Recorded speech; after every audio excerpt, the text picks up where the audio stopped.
نرحب بالسادة المتابعين كالعادة في فيديو أخرى حول لو دياغنوستيك فيزيوثيرابيك و لو تريتمون فيزيوثيرابيك دو نوتر باثولوجي. اليوم باش نحكيو على ليكزامان فيزيوثيرابيك او نيفو دو جونو. نذكر أني حكيت قبل على برشا دي تيست دو دياغنوستيك فيزيوثيرابيك اي على برشا معناها باثولوجي كومون فير لو دياغنوستيك فيزيوثيرابيك اي لو تريتمون فيزيوثيرابيك. نذكر أن الفيديو موجه للتثقيف الصحي فقط وما تتجاوز في حتى حالة من الحالات الهدف هذا، وما تعوض في حتى حالة من الحالات أنه الشخص وقت يبدأ مستحق باش يمشي الكينيزيثيرابوت يمشي الكينيزيثيرابوت، و selon le cas يبدأ قدام le physiothérapeute. Ce dernier va choisir les méthodes et les exercices اللي يراهم هو les plus adéquats, que ce soit pour le diagnostic physiothérapique, que ce soit pour le traitement فيزيوثيرابيك. ادعو الساده المتابعين زاده باش ما يعاودوش وحدهم لي زيكزارسيس لي ميثود اللي انا قاعد نحكي عليهم en ce qui concerne le diagnostic physiothérapique et le traitement physiothérapique. وقت لي الشخص يستحق باش يمشي الكينيزيثيرابوت يمشي الكينيزيثيرابوت، و selon le cas يبدا قدام le physiothérapeute. Ce dernier كيف ما قلت قبيله va choisir les méthodes et les exercices اللي راهم هو les plus adéquats selon le cas اللي يبدا قدامه les méthodes et les exercices en ce qui concerne le diagnostic physiothérapique et le traitement physiothérapique. نذكر أنه ما عندي حتى ربح مادي من لي فيديو هذم، ونذكر كذلك أني ما نخدمش من بعد وقت خدمتي في الوظيفة العمومية. كذلك ما ننساش نقول أبار هذا أني حسب رأيي لي فيديو اللي قاعد نقدم فيهم ينجموا يعاونوا الطلبة في اختصاص العلاج الطبيعي وتقويم الأعضاء وإعادة التأهيل في أنهم يحضروا بور لي زيكزامان كلينيكو. اليوم باش نعملوا un ensemble de tests de diagnostic physiothérapique au niveau du genou. ننطلقوا مع بعضنا إذن. Alors là, on va faire les tests en ce qui concerne par exemple la gonarthrose. Et on va commencer. إذن بربي juste لحظة. Voilà. Alors on va commencer. On va commencer tout d'abord par le premier test. Le premier test اللي هو le test de Rabot. مش لازم تحفظوا le nom des tests, mais l'essentiel c'est de connaître comment les faire بالنسبة هكا بالنسبة للي étudiants في اختصاص العلاج الطبيعي وتقويم الأعضاء وإعادة التأهيل. Alors le test de Rabot نبدأ مع بعضنا. تبدأ قدامنا la rotule، ما نعرفش اسكو ظاهرة ولا لا. Alors là je vais mobiliser comme ça en longitudinal et transversal,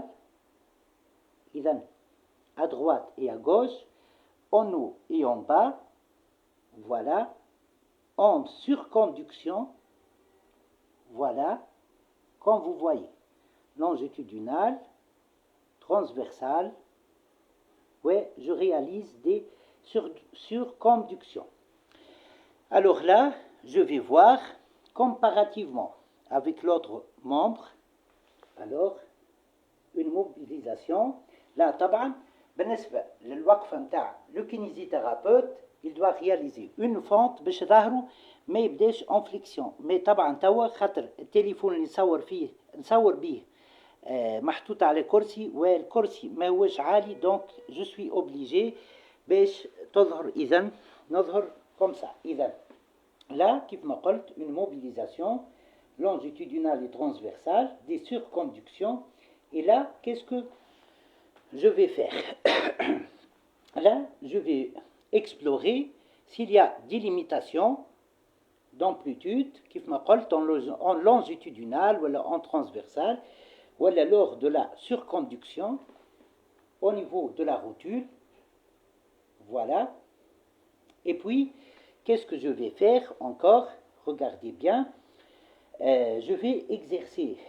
طبعا je vais palper les bords internes et externes à la recherche de douleur, toujours.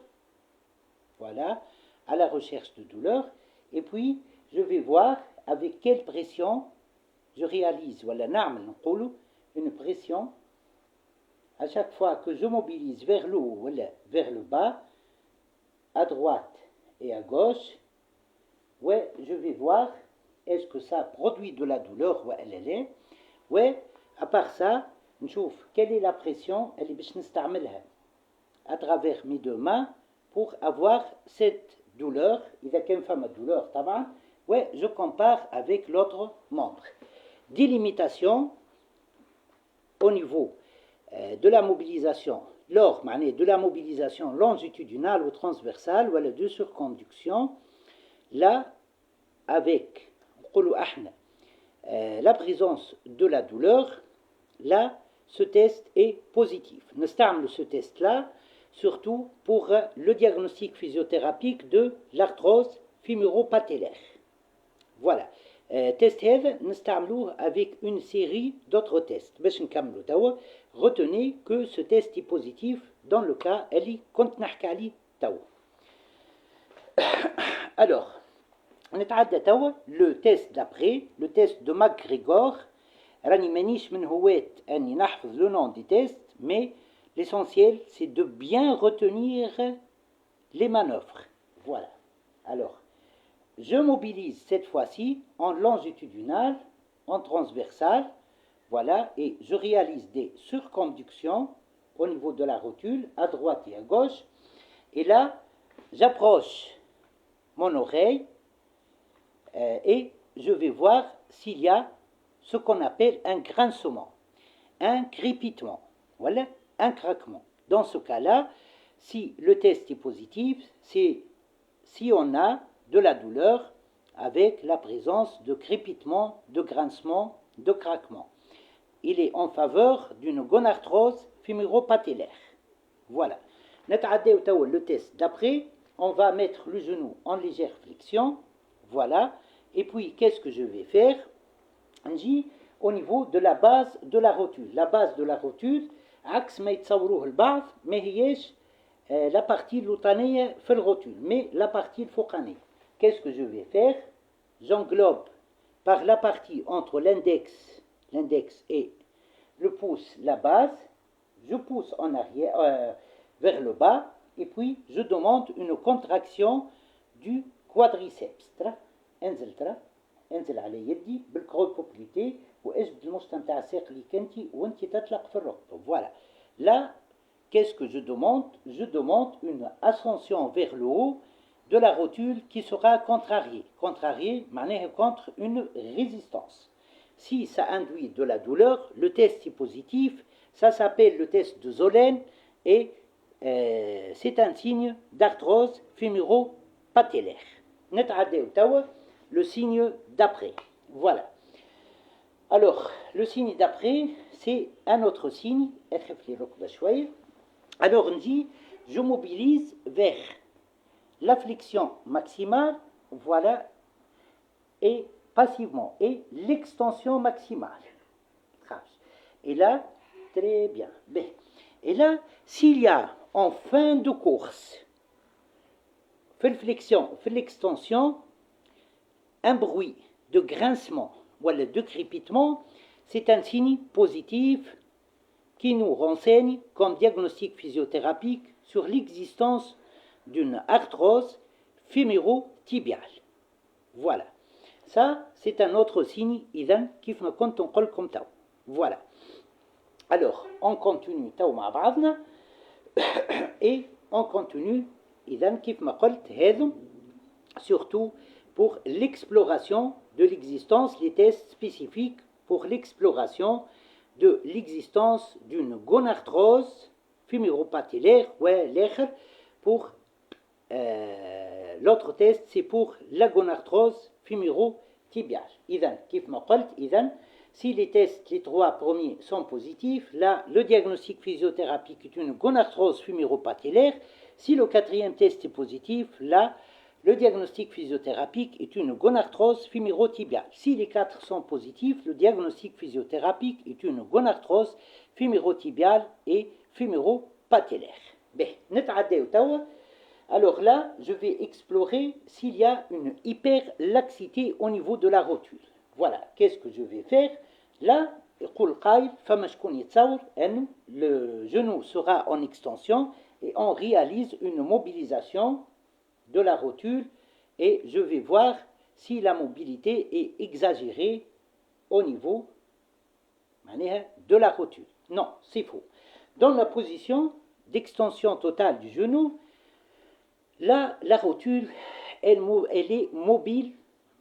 Peut-être qu'elle peut nous renseigner d'une façon fausse sur l'existence d'une hyperlaxité. Mais pour voir réellement s'il y a une hyperlaxité au niveau de la rotule, je mets le genou en flexion légère, pouvant aller à 20 ou à 30 degrés. Et je mobilise. Donc entre 10 et 30 degrés, et je mobilise. S'il y a une rotule très mobile, là on parle d'hyperlaxité au niveau de la rotule. L'examen de diagnostic physiothérapique sera comparatif avec le membre opposé. Mais, donc mobilisation longitudinale, transversale, en surconduction. Ensuite, le diagnostic physiothérapique d'une rétraction au niveau de quoi? Au niveau des ailerons rotuliens. C'est la première fois une rétraction possible, qu'il y a une rétraction possible au niveau des ailerons rotuliens. Je dis bien que ça peut exister. Pour voir ça, patient en décubitus dorsal, اطلق لي الكيب كزوز خليهم مطلوقين. هذه انتر بارونتيز امي كيف ما قلت في الفيديوهات الاخرين. اذا استاذه متقاعده ويعطيها الصحه. اذا خلتني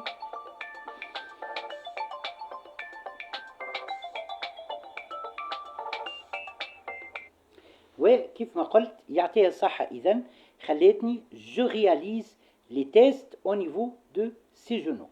Voilà.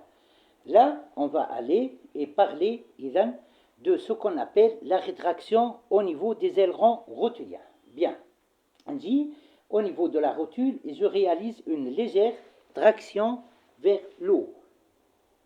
Voilà, une légère traction vers l'eau. Et je compare avec l'autre genou. Si je trouve un frein, là, c'est un signe d'existence d'une rétraction au niveau des ailerons rotuliens, au niveau de la rotule, au niveau du genou, ou en diagnostic, voilà, on cherche à diagnostiquer une rétraction au niveau des ailerons rotuliens. Mais pour voir un autre test de diagnostic physiothérapique. Alors là, je vais demander une flexion du genou allant à 70 degrés. Là, je stabilise la cheville et je vais voir les tiroirs antérieurs et postérieurs à la recherche d'une lésion au niveau du ligament croisé antérieur ou au niveau du ligament croisé postérieur. Le ligament croisé antérieur, le ligament croisé postérieur. Normalement, si je réalise comme ça le tiroir, là, je vais essayer de faire avancer le tibia par rapport à l'éléphumur. Si le ligament croisé antérieur est intact, là, on n'aura pas cette translation vers l'avant. Mais s'il y a une atteinte du ligament croisé, là, le tibia va glisser, va avancer par rapport à l'éléphumur. Voilà le tiroir antérieur, c'est bon. Le tiroir postérieur, belax. Je vais voir le test du tiroir postérieur qui va chercher à mobiliser le tibia, voilà, dans le sens opposé. Et je réalise le tiroir postérieur. Si le ligament croisé postérieur est intact, là, je n'aurai pas ce mouvement. Mais s'il est lésé, alors on aura ce mouvement du tibia par rapport à l'éléphumur. Nous avons le test d'après. Entre parenthèses, 70 degrés de flexion, c'est pour relâcher les coques condyliennes. Les coques condyliennes sont des structures au niveau articulaire, au niveau du genou, qui sont favorables, qui sont nécessaires à ce qu'on appelle la stabilité passive au niveau du genou, la stabilité de l'articulation du genou. On va passer à ce qu'on appelle les tiroirs, ce qu'on appelle le varus et le valgus. On va tester ce qu'on appelle le ligament croisé le ligament latéral interne et le ligament latéral externe. Voilà. Et là, qu'est-ce que je vais faire? Une flexion de 10 degrés, voilà, voilà, de 20 ou 30 degrés au grand max, et je réalise ce qu'on appelle le valgus. Voilà. Donc, pour le valgus, je mobilise le fémur vers l'interne et le tibia vers l'externe. Alors là, je mets le ligament latéral interne en tension. S'il y a de la douleur, alors il y a une atteinte au niveau du ligament croisé, du ligament latéral interne. Et contrairement, là, je vais bouger vers le varus, c'est-à-dire le fémur vers l'externe et le tibia vers l'interne. Toujours avec une flexion de 30 degrés, voilà de 20 degrés. Alors là, j'explore s'il y a une entorse au niveau de ligament croisé externe. Le valgus, voilà, mais le ligament latéral interne en tension, ou le varus, le ligament latéral externe en tension. Voilà. Ben, autre test pour voir s'il y a du liquide synovial, un épanchement. Alors, patient du cubitus dorsal, comme ça, et je vais réaliser une manœuvre où je vais bouger comme ça, voilà, dans ce sens. Si j'ai un épanchement, je bouge dans le sens du médial vers le latéral à la recherche de liquide synovial qui est mobile. S'il est mobile, là, le diagnostic physiothérapique est une synovite et un épanchement de type liquide synovial au niveau du genou. Voilà. Ben, on passe à autre chose. Voilà. Ben, je نقول لك توا أنا هو le test اللي تحب نعملوه توا. Alors là, ma mère va passer en décubitus ventral. باش تدور لي على كرشك شوية كنت نجم قدرة تعرف. Voilà. On va explorer ce qu'on appelle les ménisques et ce qu'on appelle les structures capsulo-ligamentaires. Voilà.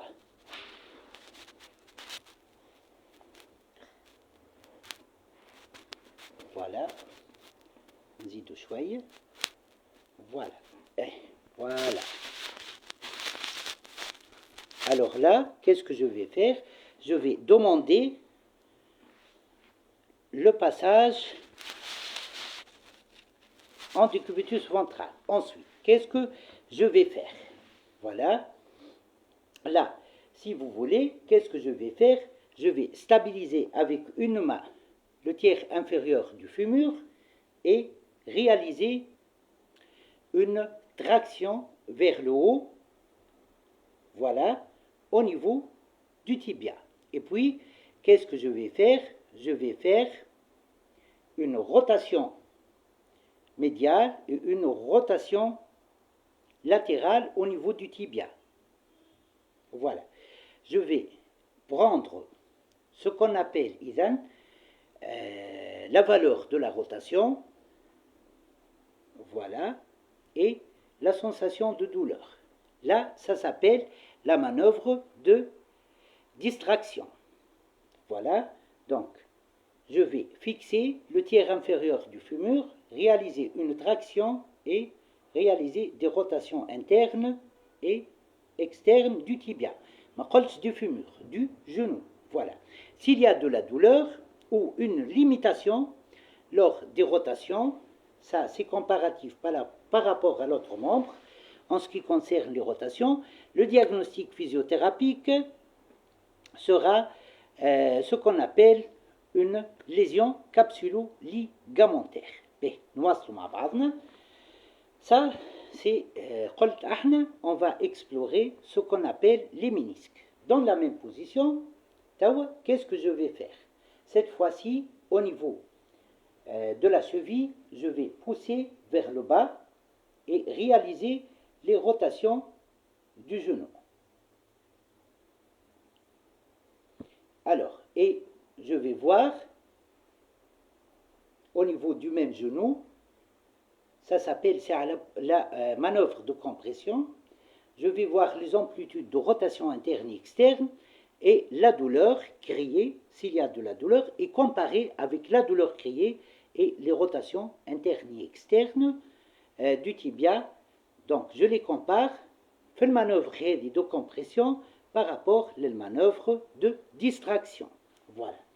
Alors, si la douleur est accentuée lors de la manœuvre de compression, là, le diagnostic physiothérapique est une lésion méniscale. C'est une lésion méniscale. Et selon la rotation, si elle est interne, c'est le ménisque médial. Si elle est externe, c'est le ménisque latéral qui est touché.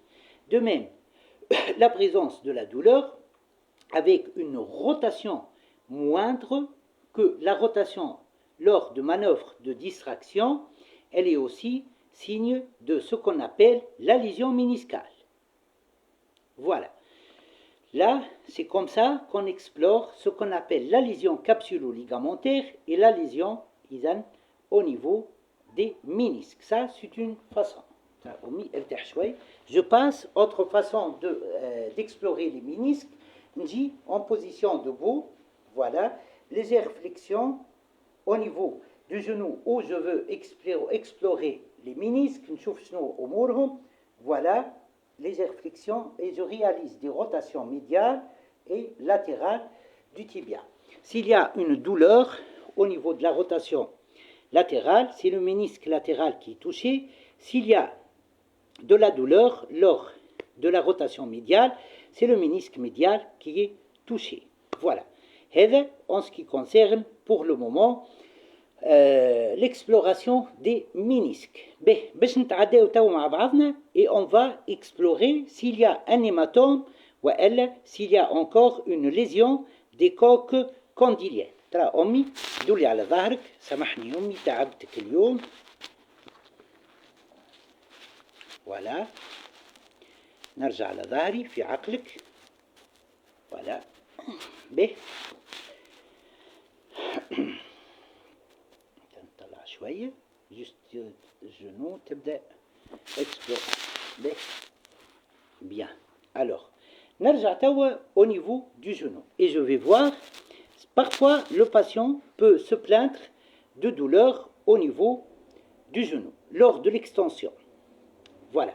Là, il faut savoir que les coques condyliennes, quand ils sont étirés, quand ils sont en compression, ils peuvent favoriser lors de l'extension totale, وإلا نقولوا hyper-extension, faut شوية l'extension totale, l'extension totale في genou, elle est à 0. Là, les coques condyliennes peuvent favoriser par leur étirement une compression au niveau du genou qui favorise une douleur antérieure. ولكن كذلك, on peut avoir l'hématome qui peut favoriser ce type de douleur. Et là, pour voir si c'est vraiment l'hématome ou les coques condyliennes qui sont en position d'étirement, qui favorisent une douleur antérieure au niveau du genou, je réalise ce test. Alors, contre-prise au niveau du tiers inférieur du fémur, extension totale, et puis, s'il y a un hématome, normalement, lors de la flexion sera bloquée. Voilà. Donc, la flexion sera bloquée. Mais s'il n'y a pas de blocage lors de la flexion, là, c'est les coques condyliennes qui sont étirées et qui cause une pression au niveau du genou qui cause une douleur antérieure au niveau du genou. Et là, on parle de quoi? On parle, dans ce cas, de ce qu'on appelle une douleur au niveau de la face antérieure du genou qui est causée par un étirement des coques condyliennes qui favorise une compression au niveau du genou. وإذا كان فما une limitation lors de la flexion, c'est la présence de l'hématome au niveau du genou qui favorise cette douleur antérieure. Alors, ce qu'on appelle le sac sous-quadricipital. Le sac sous-quadricipital qui constitue ce qu'on appelle une tente du ligament croisé antérieur et postérieur, et surtout du ligament croisé antérieur. بالنسبة للساك هذا sous-quadricipital, alors comment l'explorer? نجي au niveau du tendon quadricipital. نفوتوا شوية، نطلع لفوق شوية. Alors, mes doigts plutôt vont aller en profondeur et puis tirer un peu vers l'avant, comme ça. Déjà. Et là, je suis en train d'explorer si il y a une douleur qui est causée par ce qu'on appelle le sac sous-quadricipital. Voilà. Ben, passons à autre chose. كيف ما قلت تعرفوا le genou valgum وتعرفوا le genou varan. Le genou varan ou le genou valgum, كيف ما الفليسوم نلقاوهم dans la plupart des cas lors de ce qu'on appelle arthrose évoluée. إذا كان نلقى ce qu'on appelle un fémur qui est vers l'interne, le tibia vers l'externe, voilà, là on parle de genou valgum. Et dans ce cas-là, les condyles s'approchent, peuvent se toucher, et pour diagnostiquer, tout d'abord, sachez que le diagnostic ne peut être fait qu'après la puberté, pour que l'os cesse son évolution, sa croissance. Et donc, pour l'objectiver, on va prendre les mesures entre les deux malléoles internes. Voilà. Et inversement, le fémur, il se dirige vers l'externe, le tibia vers l'interne. Alors là, les condyles internes, fémoraux, voilà, vont s'éloigner et les malléoles internes s'approchent et peuvent se toucher. Et pour l'explorer, on va prendre la mesure entre les deux condyles internes. Voilà, normalement, pour le premier cas, ça ne dépasse pas, ça ne doit pas, pour avoir plutôt un genou valgum, normalement, la distance, elle doit dépasser 9 cm, pour le genou valgum, elle doit dépasser, pour le genou varan, elle doit dépasser 4,5, voilà. Mais réellement, ça dépend de la croissance du type, ou plutôt de la longueur de la personne. Ça, on a des os longs, plus longs que chez des personnes plus que d'autres personnes. Par exemple, le fémur ou la tibia. L'essentiel, retenez comment objectiver le genou varan et le genou valgum. Voilà. Alors là, on peut voir les rétractions musculaires. Pour voir les rétractions musculaires, la méthode de palpation à droite et à gauche au niveau du muscle ischio-jambier, triceps sural, quadriceps, etc. Mais aussi le test d'extensibilité. Et là, je mets le muscle en position d'étirement à droite et à gauche et je compare. S'il y a une différence par rapport à la normale, là, l'un par rapport à l'autre, par rapport à la normale tout d'abord, pour voir s'il y a une hypoextensibilité, le muscle ne peut pas se mettre en étirement kemel, donc là on parle d'hypoextensibilité, et puis pour comparer, si par exemple on a deux muscles qui sont hypoextensibles, pour voir si l'un est plus hypoextensible que l'autre, là on va tester comparativement. Voilà.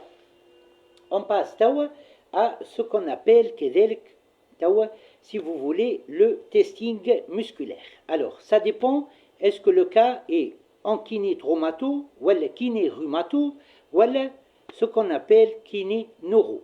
Voilà. Pour la kiné rhumato, là, qu'est-ce que je vais faire? J'utilise la méthode d'évaluation globale par groupe musculaire. Et là, on dit à calme douleur, je contrarie une résistance statique contre le mouvement du muscle. Par exemple, pour tester l'extension, j'ai une résistance au niveau du tiers inférieur du tibia. Et qu'est-ce que je fais? نقول للباتيون، طبعا هذه أمي ماهيش باتيون، راني باش نثني لك ساق ما تخلينيش. Alors sa réaction sera une extension qui sera contrariée par une résistance modérée. Voilà. Pour la flexion, inversement, أمي توا باش نطلق لك ساق ما تخلينيش. Donc هي باش تثني ساقكم. Et là, je contrarie par une résistance modérée et j'évalue est-ce que c'est 3 n'est pas faible, 3 plus, أقوى 4 moins, ou elle 2 plus, ou elle, etc. Mais pour la kinétromato, là, ça serait analytique. Et je commence par la cotation 3, contre-pesanteur, puis si c'est réalisable, نتعدى la résistance modérée, بعد résistance أقوى. Voilà. Pour ce qui est commande volontaire en neurologie, là, je montre aux patients le mouvement, par exemple, pour les atteintes centrales, par exemple pour les fléchisseurs. Je lui montre le mouvement 3 à 4 fois pour que le schéma proprioceptif du mouvement, il ذكر le patient et le mouvement il ذكره, et puis il réalise. Voilà. Si, juste une contraction, ou le contraction, si le mouvement شوية, c'est une ébauche, si أقل من الموفمون كامل, c'est ce qu'on appelle إذن médiocre في الcotation, ou sinon نقول la cotation normale, et puis on n'applique pas de résistance pour l'évaluation là, mais on peut utiliser la méthode de Kabat pour terminer l'évaluation de la commande volontaire. Et là, la méthode de Kabat, elle dépend du diagonal qu'on va utiliser, dans d'autres vidéos de diagnostic physiothérapique de pathologie. حتى لتوا نتصور إذن فهمتوني. إذن توا إذا كان عندي ce qu'on appelle, je cherche à diagnostiquer la tendinite au niveau du tendon quadricipital. اللي هو juste فوق la rotule. وإلا au niveau du tendon rotulien. Là, on va utiliser dans le diagnostic physiothérapique ce qu'on appelle la méthode de triade. La méthode de triade, retenez bien, tout d'abord, c'est la palpation du tendon. Perpendiculairement, là, le test est positif s'il y a de la douleur, tendon quadricipital et tendon rotulien. Ensuite, je mets les deux tendons en position d'étirement. En position d'étirement, là, comment faire ça? Je dois étirer le quadriceps. Le quadriceps est extenseur du genou et fléchisseur de la hanche. Pour l'étirer, je réalise ce qu'on appelle une flexion du genou et une extension de la hanche. Et là, la douleur doit se reproduire. Voilà. Enfin, on va, pour la troisième partie du test, c'est ce qu'on appelle le mouvement contrarié. Et là, l'extension du genou contre résistance. Ouais, je contrarie d'une façon statique. Si les trois sont positifs, le diagnostic physiothérapique est une tendinite au niveau du tendon rotulien et du tendon quadricipital. On passe à ce qu'on appelle la recherche de ce qu'on appelle une tendinite au niveau de la patte doigt. Et là, voilà la patte doigt, c'est au niveau antéro-interne, voilà, du genou. Et là, je palpe la patte doigt. Là, elle contient ce qu'on appelle le tendon du couturier, le tendon du semi-tendineux et le tendon du gracile. Voilà. Et là, qu'est-ce que je vais faire? Tout d'abord, 3 parties, triade, je palpe, tout ça. Voilà. Ça, c'est positif. Ensuite, je demande au patient, il fait glisser le talon sur le tibia, comme ça. Et je contrarie d'une façon statique. ما نخليش يعملها. ترى أمي حاول اجبد حاول خلي التالون تاعك يمشي على التibia. اجبده توجع. Voilà. Là, c'est un deuxième test positif. Et là, je mets les tendons en position d'étirement. Et pour cela, on peut utiliser ou bien un étirement analytique des 3 muscles, le muscle demi-tendineux, muscle couturier et muscle gracile, ou elle نجم حتى إذا je réalise un étirement global. Et là, j'utilise les bâillements. Voilà. Mais je vais vous montrer quand même comment faire ce qu'on appelle l'étirement de chacun de ces trois muscles. Voilà. Ben, là, c'est une triade. Si elle est positive, le diagnostic physiothérapique est une tendinite au niveau de la patte doigt. Deuxième façon, عندنا palpation, تبدأ douloureuse, عندنا la mise en tension en étirement معناها des tendons rotuliens quadricipitales تبدأ هي الأخرى كذلك نقولوا احنا إذن douloureuse, ça c'est un deuxième test positif. Et puis, qu'est-ce qu'on va faire? On va, pour le test statique, voilà, on va voir كل muscle وحده. Couturier, ouais, gracile, ouais, كذلك إذن الcouturier ou gracile ou demi-tendineux. Pour le gracile, alors l'adduction contre résistance. Au niveau du tiers inférieur du fémur, je demande au patient une adduction qui sera contrariée d'une façon statique. Voilà, tout ça, là c'est le muscle gracile en ce qui concerne l'évaluation du mouvement contre résistance. Le couturier وحده, le couturier est fléchisseur, rotateur externe et abducteur. Alors, pour avoir ça, il fait le patient, il fait glisser le talon le long du tibia. Je contrarie. Voilà. Et pour le demi-tendineux, patient en décubitus ventral, voilà, genou fléchi, mais pour spécifier pour le demi-tendineux, on va orienter la cheville vers l'interne. Ouais, la flexion pour l'évaluation sera entre 20 et 30 degrés de flexion du genou et je contrarie, je résiste. Voilà. Pour la mise en étirement, j'évalue. La mise en étirement, la douleur ne sera pas une douleur d'étirement, mais une sensation désagréable de douleur et de sensation de brûlure. Elle est une sensation inflammatoire qui sera sentie, que ce soit par l'étirement du quadriceps, كنتذكروا في tendon rotulien ou tendon quadricipital, que ce soit pour les étirements de ce qu'on appelle les muscles de la patte doigt. Je vais vous montrer comment faire ça pour le muscle couturier. Par exemple, comment on va faire. Regardez, là, Sauroni en décubitus dorsal. Voilà. Et puis, qu'est-ce que je vais faire? J'étends le genou de l'autre côté. Voilà. Nefni, le genou à explorer. Et puis, qu'est-ce que je vais faire?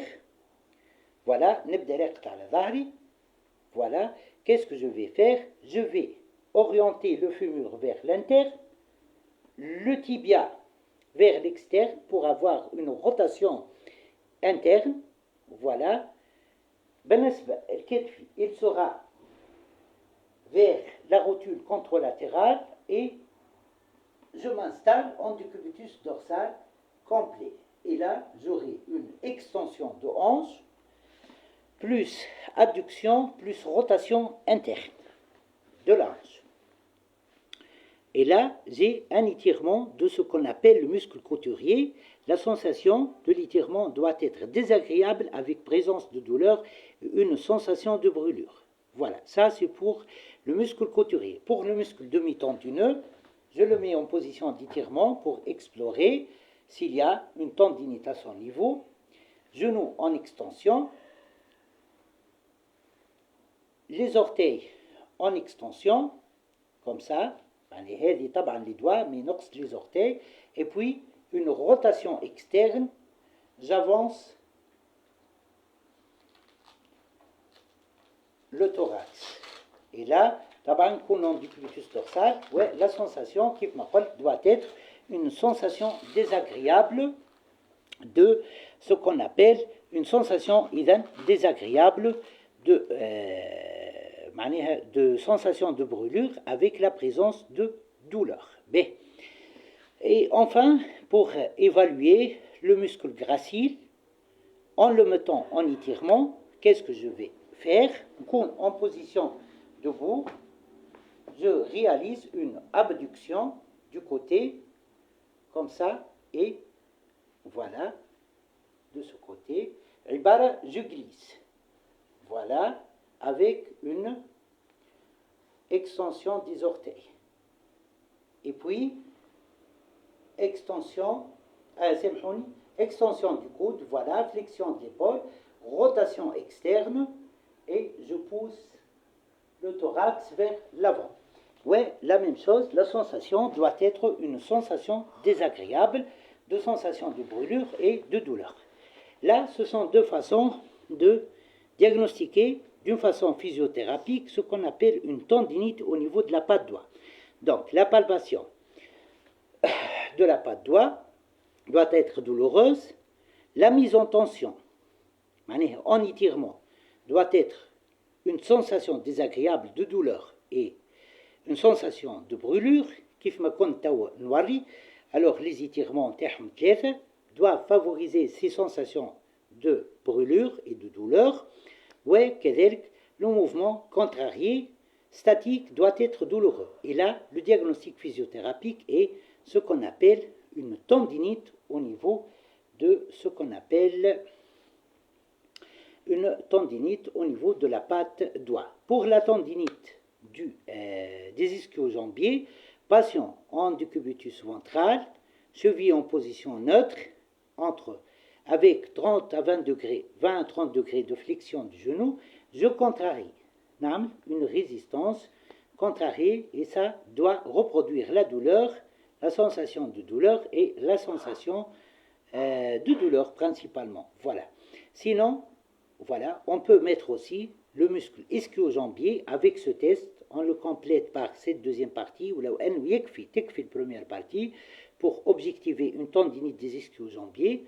Donc, je mets l'ischio-jambier en position d'étirement et la sensation doit être une sensation de brûlure et une sensation de présence de douleur. Voilà. Et on peut aussi ajouter la palpation des ischio-jambiers qui engendre des douleurs. Mais تنجموا تكتفيوا بالmise en tension du tendon des ischio-jambiers. نتعداو توا ce qu'on appelle le syndrome de la bandelette iliotibiale. Voilà, la bandelette iliotibiale qui s'étale depuis le grand trochanter vers le condyle externe du fémur. Il y en a deux tests. Je vais commencer par le plus difficile. Alors, je mets le genou en flexion de 30 degrés et je stabilise cette position. Voilà. Je mets ma main en regard de la partie distale du tractus iliotibial et le reste des doigts au niveau de la partie médiale. Voilà. Ensuite, qu'est-ce que je vais faire? Je vais réaliser à partir de 30 degrés de flexion de genou, degré 0, juste une supposition, des extensions entre 0 et 30 degrés. Et là, s'il y a de la douleur qui apparaît au niveau du tractus iliotibial, ou au niveau de la bandelette iliotibiale, ou une douleur qui apparaît surtout entre 60 et 30 degrés, قلنا احنا خرجنا من البوزيشن de 30 degrés de flexion de genou, اعتبرناها la position 0, اعتبرناها l'amplitude 0, وعملنا 60 degrés de plus d'extension ونرجع للفليكسيون, extension ونرجع للفليكسيون, extension ونرجع للفليكسيون, extension. Si la douleur apparaît entre 60 et 30 degrés, à partir de la position de départ, qui est 30 degrés, elle est à position 0 d'amplitude, là, il y a ce qu'on appelle un syndrome de bandelette iliotibiale. Mais, au deuxième test, c'est plus facile, 30 degrés de flexion au niveau du genou, et puis, le pouce en regard de la partie distale du tractus iliotibial, voilà, et puis, qu'est-ce que je vais faire? Flexion et puis je pars vers l'extension.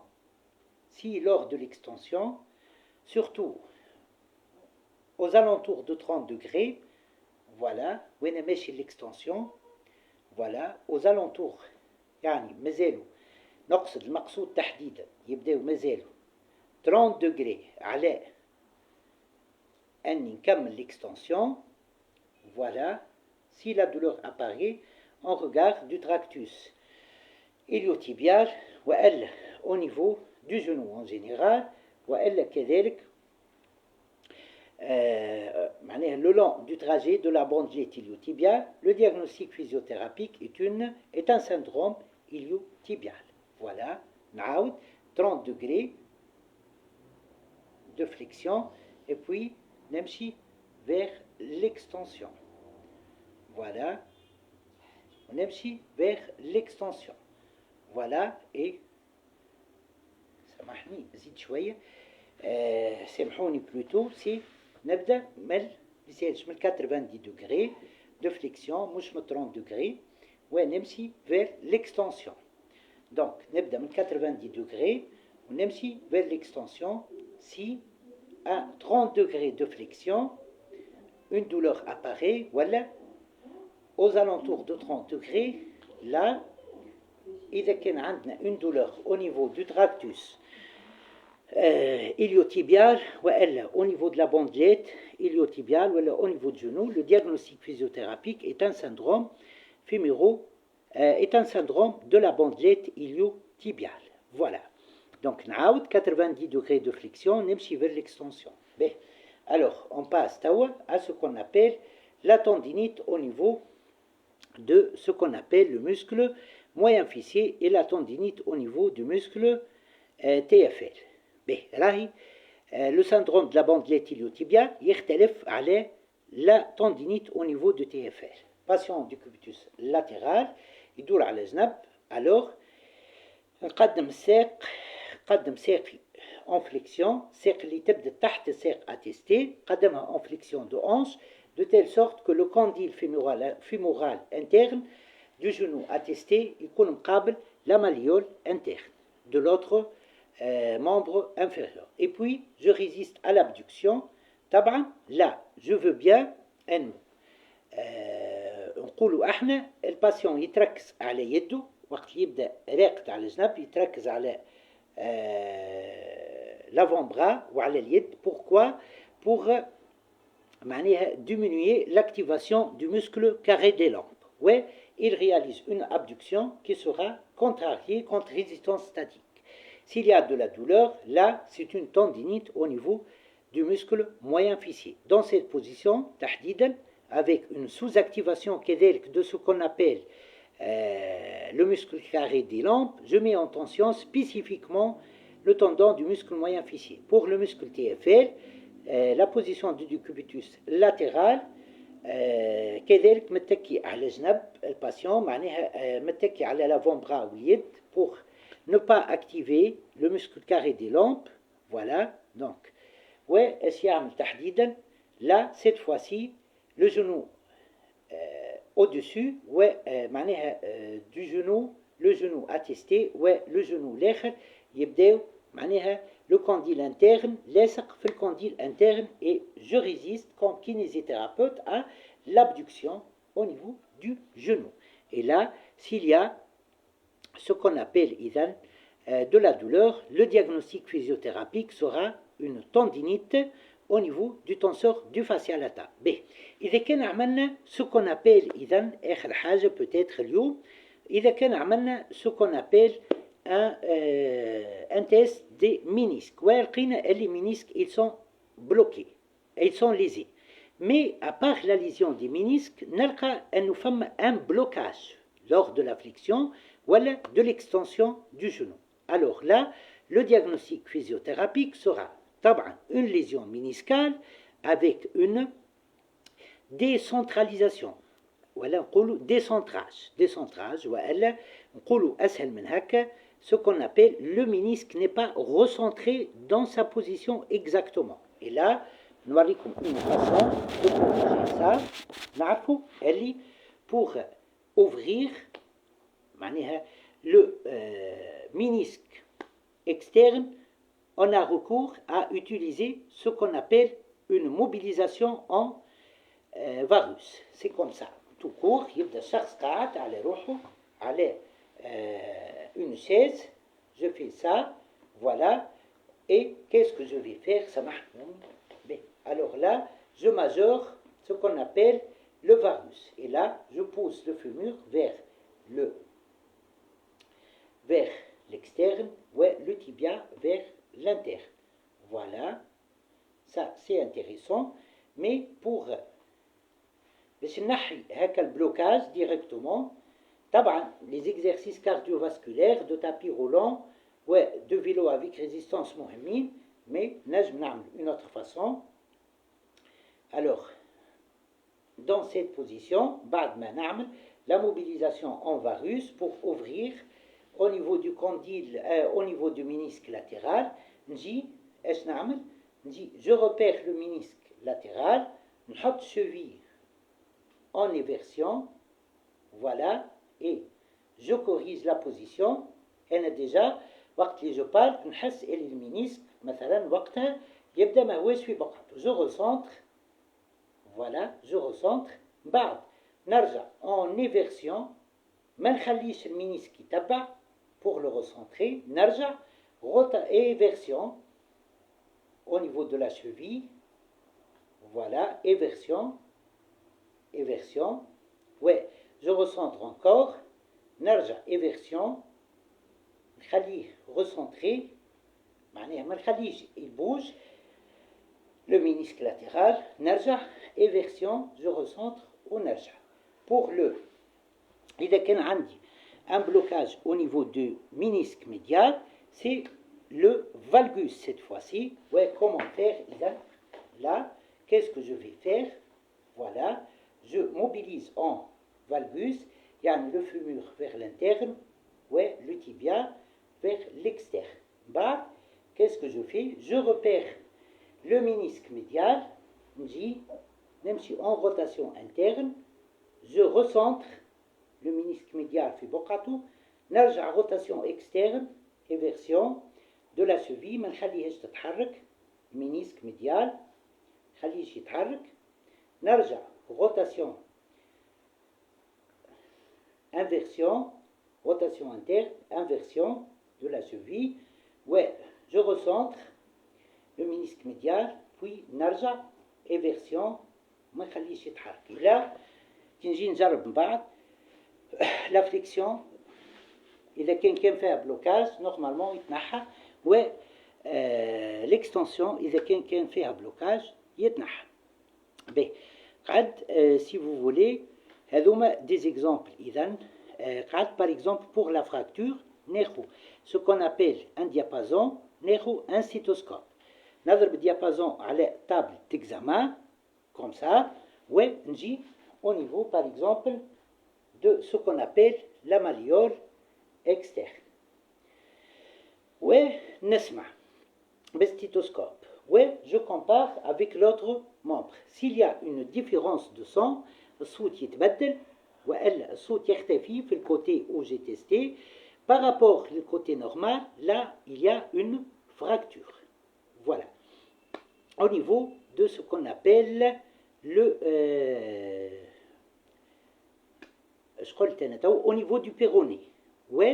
إذا كان شفنا la styloïde, la malléole externe. كي نجي نشوف la malléole interne, je fais la même chose.